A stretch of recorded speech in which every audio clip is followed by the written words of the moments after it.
నా విశ్వాస్యతయు నా కృపయు అతనికి తోడయుండును,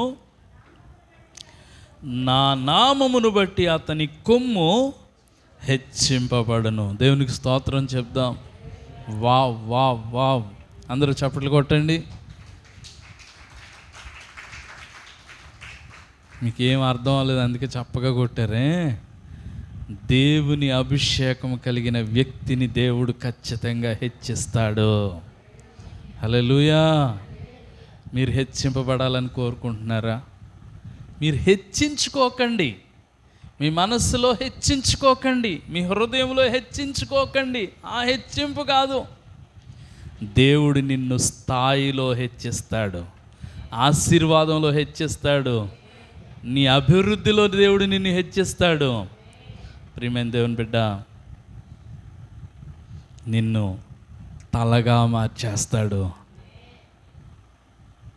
నీ తల పైకెత్తుతాడు, దేవుడు నిన్ను తలగా మార్చేస్తాడు. ఎప్పుడమ్మా? ఎప్పుడు?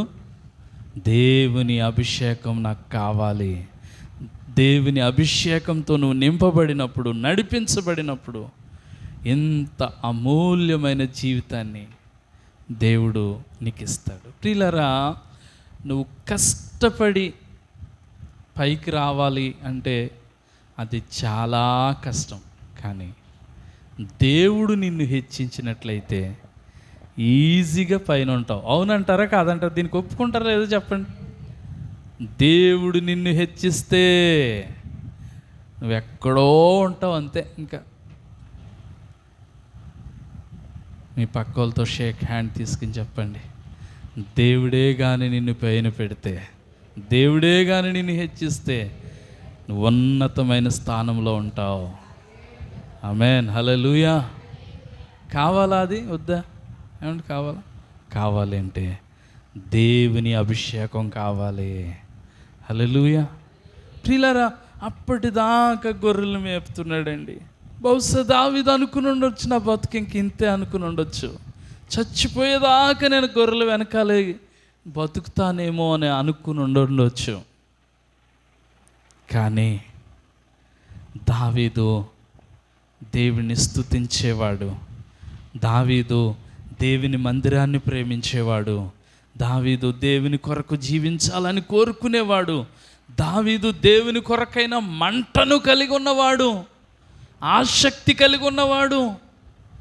దావీదు ప్రియమైన దేవుని బిడ్డలారా, దేవుణ్ణి ఆరాధించేవాడు, కొనియాడేవాడు.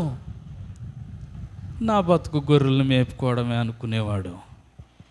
కానీ అంతగా దేవుణ్ణి ప్రేమించినందుకు, దేవుణ్ణి ఆరాధించినందుకు, దేవుణ్ణి స్తుతిస్తున్నందుకు, దేవుణ్ణి కొనియాడుతున్నందుకు, దేవుని పట్ల గొప్ప ఆసక్తి, మంట కలిగి ఉన్నందుకు దేవుడు వదిలేస్తాడండి? చెప్పండి. అలా చూస్తా కూర్చుంటాడా?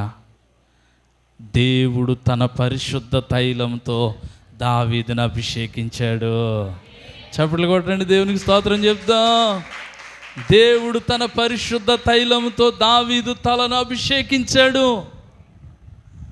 ప్రియులారా, అభిషేకించిన కొద్ది రోజులకే, లేక కొన్ని నెలలకే, కొన్ని సంవత్సరాల్లోనే అతడు అనుకోకుండా, అన్ఎక్స్పెక్టెడ్గా సింహాసనం మీద కూర్చుండబెట్టబడ్డాడు. వావ్!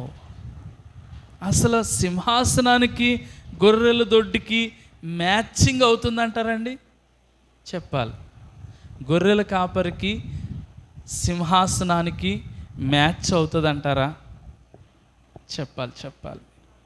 మ్యాచ్ అవుతుంది అంటారా? ఒకవేళ దావీదు రాజు అవ్వాలని అనుకుని ఉంటే ఎన్నాళ్ళకి రాజు అవుతాడంటారు? ఏ విధంగా రాజు అవ్వగలడంటారు? అతని స్థాయి ఏంటి?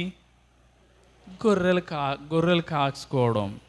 ఎన్ని గొర్రెల్ని పెంచాలి, ఎన్ని గొర్రెలను అభివృద్ధి చేయాలి, ఎన్ని గొర్రెలను అమ్మాలి, ఎప్పుడుకు రాజు అవ్వాలి? నేను అంటాను, చచ్చిపోతాడేమో కానీ రాజు మాత్రం అవ్వలేడు. అవునా కాదా చెప్పండి? బట్ ఎప్పుడైతే దేవుని అభిషేకం అతని తల మీదకి వచ్చిందో ఎప్పుడైతే దేవుడు దావీదుని అభిషేకించాడో, ప్రియమైన దేవుని బిడ్డలారా, అద్భుతంగా ఆయన చెయ్యి మరి దావీదు జుట్టు అట్టుకుని తీసేసిందేమో అనుకుంటున్నాను నేను. అవునా కదా చెప్పండి. దావీదు జుట్టు పట్టుకుని, ఇంకా నువ్వు గొర్రెలు వెనకాల అడవుల్లో అరణ్యాల్లో కాదు, రా అని తీసుకొచ్చి సింహాసనం మీద కూర్చుండబెట్టింది. చప్పట్లు కూడా దేవునికి స్తోత్రం చెప్దాం. Wow wow. ప్రియమైన దేవుని బిడ్డ, దేవుని అభిషేకం నీ తల మీద ఉంటే, దేవుని అభిషేకంతో నువ్వు నింపబడితే, ఎక్కడో ఉన్న నిన్ను ఆయన ఎక్కడో కూర్చుండి పెడతాడు. అది ఎక్కడో నాకు తెలీదు, అదే స్థాయో నాకు తెలీదు, అదే స్థానమో నాకు తెలీదు.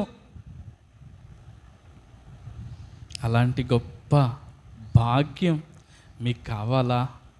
ఏమండి, కావాలండి? ఎక్కడికి వెళ్ళాలనుకుంటున్నారు మీరు? ఎక్కడ ఉండాలనుకుంటున్నారు? చెప్పండి.